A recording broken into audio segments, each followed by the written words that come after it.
नमस्कार दोस्तों, मैं हूँ अर्चना प्रजापति एडवोकेट। हमारे channel AP legal information in Hindi में आपका स्वागत है। दोस्तों, आज हम बहुत ही अच्छा जानकारी लेकर आए हैं और ये पति के पक्ष में होने वाला है। पति लोग कभी कभी यह पूछते हैं कि अगर कोई डिस्प्यूट होता है पति पत्नी के बीच में, तो पति लोगों का यही सवाल रहता है कि कितने प्रकार से हमारी पत्नी हमारे ऊपर केस कर सकती है, वो कौन कौन से धारा में ले जा सकती है, कौन कौन से सेक्शन लगवा सकती है, किस किस सज़ा में डाल सकती है। बहुत पतियों का ये सवाल मन में उठता है, तो उनके लिए बहुत ही अच्छा टॉपिक आज हम लेकर आए हैं। जाने वो 3 केस जो पत्नी पति पर करती है। जो 3 केस हम बताएंगे, रेयर केस में यही होता है और ये मेजर केस है, और 3 प्रकार के हम बात बताएंगे जो अच्छे ढंग से चलता भी है। केस तो बहुत सारा कर सकती है। अगर आप मारते हैं, पीटते हैं, अगर धमकी देते उसकी अलग केस हो जाता है, अलग धारा बढ़ जाता है। उसको प्रताड़ित करते अलग धारा बढ़ जाता है। लेकिन मेजर रूप से अगर देखा जाए तो 3 प्रकार से केस पत्नी करती है पति पर, अगर कोई डिस्प्यूट होता है तो पति महोदय लोग ध्यान से सुने कि पत्नी अगर उनके ऊपर केस करेगी तो कौन कौन केस करेगी अगर उनके बीच में कोई डिस्प्यूट होता है। वैसे तो हमारा थोड़ा सा एक संदेश है आप लोगों के लिए कि छोटा मोटा अगर झगड़ा होता है, यहाँ तक कि एक दूसरे को कोई अपशब्द निकल जाता है, गाली भी निकल जाता है, कोई डिस्प्यूट होता है, झगड़ा होता है, तो कोर्ट कचहरी के चक्कर में ना पड़े, जीवन बर्बाद हो जाता है। अगर पत्नी भी ठान लेगी तो आपका सारा कमाई बेकार हो जाएगा, आप परेशान रहेंगे, कोई अगला काम नहीं कर पाएंगे। तो इसीलिए जहाँ तक हो सके छोटे मोटे झगड़ा सब घर में होते रहते हैं, उसको बना कर रखें, व्यवहार से रखें, अपने परिवार को चलाएं। अगर ऐसे ही छोटी मोटी झगड़ा लेकर अगर आप लोग न्यायालय में जाएंगे, कोई तलाक दाखिल कर देगा, तो कोई हमको मारती है, पीटती है, गाली देती है, अगर ऐसा करेगा, आप वैसा काम ही मत करो कि आपको कोई कह पाए, या पत्नी ऐसा काम ना करे कि पति कह पाए। दोनों लोग सामंजस्य बना कर रहें। और परिवार बहुत कच्चा धागा होता है, तोड़ने वाले बहुत मिलते हैं, तो इसको आप संभाल के रखें। डिस्प्यूट अगर हो जाता है उसको आपस में मिल बैठ के बैठ लें। अगर किसी के पास, किसी के अंदर वो गलतियां जाहिर हो रहा है, गलती सामने आ रहा, तो उसको सुधारने का 100% प्रयास करें। एक दूसरे के जीवन में वफादार रहिए, वफादारी से जीवन बिताइए। और ये बहुत चरम सीमा पर चल रहा है इस समय अफेयर वाली बात। अफेयर अगर पति का किसी महिला से हो जा रहा है तो अपने पत्नी को कुछ नहीं समझ रहा, और पत्नी का अगर हो जा रहा है तो पति को भी कुछ नहीं समझ रही। तो मैक्सिमम इसको आप समझ सकते हैं कि किस दिशा में लोग जा रहे हैं, कि भविष्य क्या होने वाला है। तो अगर छोटी छोटी बात को लेकर आप न्यायालय की शरण लेते हैं, न्यायालय में जाते हैं, तो कोई भी परिवार आए दिन डेली किसी ऐसा, भारत में कोई ऐसा घर नहीं है कि जिसमें कुछ कहा सुनी ना होता हो, गाली गलौज ना होता हो, यहाँ तक कि मारपीट पति पत्नी में ना होता हो। अगर ऐसे ही लोग जाने लगे तो परिवार टूटना 100% गारंटी युक्त हो जाएगा, कोई परिवार चल ही नहीं पाएगा। तो सहनशीलता भी लाना बहुत ज़रूरी है, तमाशा ज़िंदगी का नहीं बनाना है। हम यही एक छोटा सा मुहिम आप लोगों को बता रहे हैं, मंत्र बता रहे हैं कि एक दूसरे से सामंजस्य बना। अगर कोई इंटरफेयर तीसरा व्यक्ति जीवन में घर कर रहा, घुस रहा, तो उसको अभी का अभी निकाल दीजिए, नहीं तो जीवन और बाल बच्चे जो भी आपके पत्नी से दूर हो जाएंगे।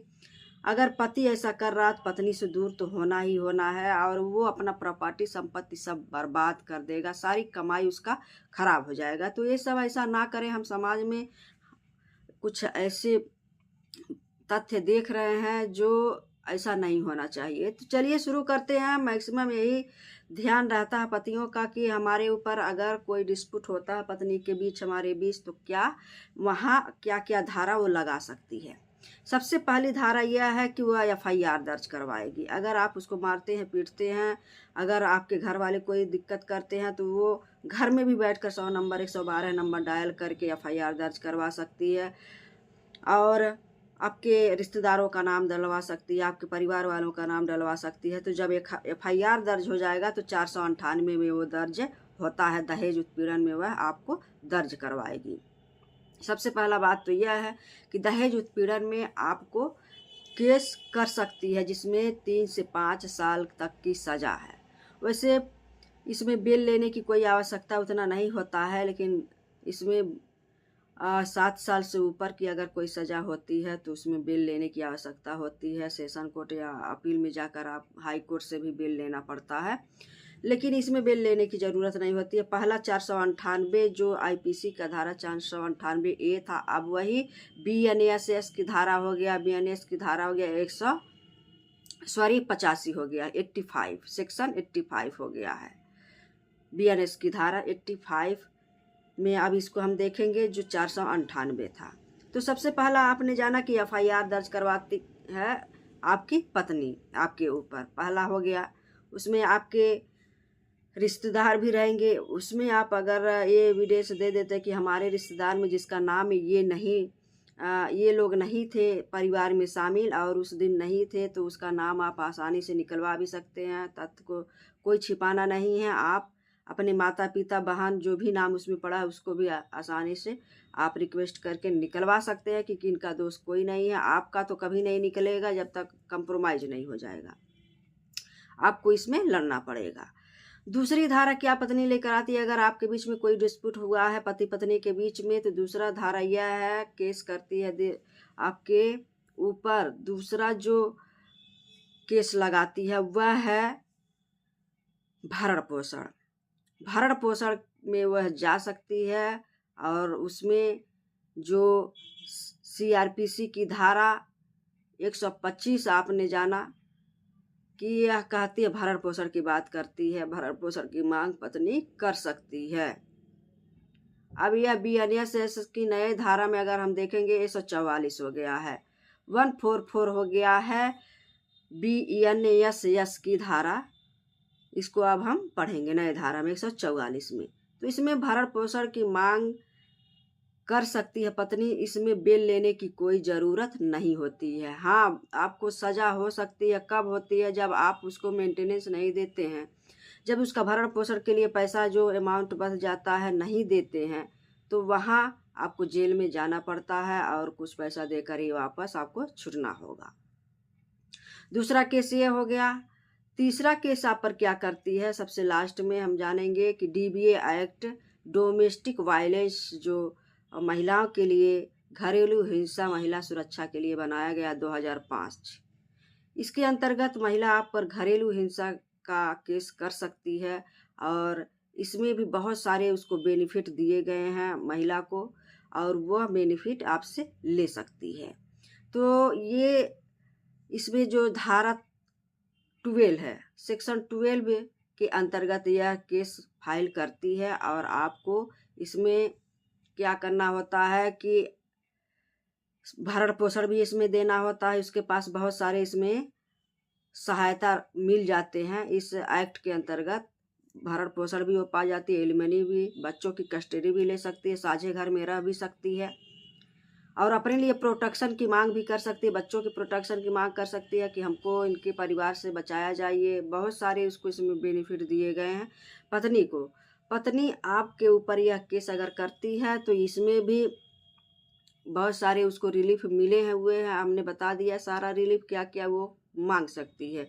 और इसमें जो है बच्चों की कस्टडी आदि भी ले सकती है। तो ऐसा ना करे, परिवार को सहेज कर रखें, बिना मतलब के आप कोर्ट कचहरी के चक्कर में ना पड़े। जहाँ तक बचना है बचिए, आपस में मिल बांट के बैठ कर समझिए उस चीज़ को, नहीं सलूशन निकलता है। बहुत ज़्यादा ग्राउंड खराब हो जाता है अगर पति किसी पत्नी के चक्कर में या धन दौलत किसी को सौंप रहा है या किसी को कुछ भी कर रहा है। बहुत बड़ा ग्राउंड होना चाहिए अलग होने के लिए।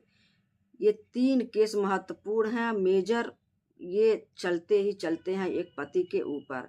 और ये घरेलू हिंसा में भी पति को कोई जेल वगैरह नहीं होता है। घरेलू हिंसा में ये इतना एलिमनी, कस्टडी, प्रोटेक्शन, भरण पोषण सब कुछ प्राप्त कर सकती है, साझे घर में रह सकती है, पत्नी को कोई नहीं हटा सकता है।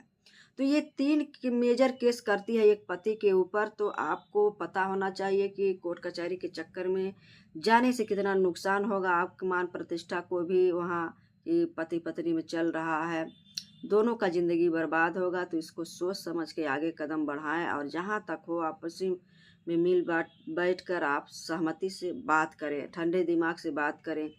नहीं तो बहुत ज़्यादा इसका बुरा परिणाम हो जाता है किसी लायक। अगर बच्चे हैं तो उनका भविष्य अलग खराब होता है, उनका बैकग्राउंड भी खराब हो जाएगा। उनकी शादी विवाह में अड़चने भी आने लगेंगी कि माता पिता का बैकग्राउंड ऐसा है, माता पिता तुम्हारे नहीं अच्छे हैं तो तुम लोग कैसे रहोगे। ये बहुत ज़्यादा फेस करना पड़ेगा बच्चों को। तो ऐसा ना करें, हम यही अपने चैनल के माध्यम से आपको कहना चाह रहे हैं। जहाँ तक हो सके अपने पारिवारिक जीवन को बचाइए। यह वीडियो कैसा लगा हमें ज़रूर बताइए। नेक्स्ट वीडियो का इंतजार करिए। जय हिंद, जय भारत।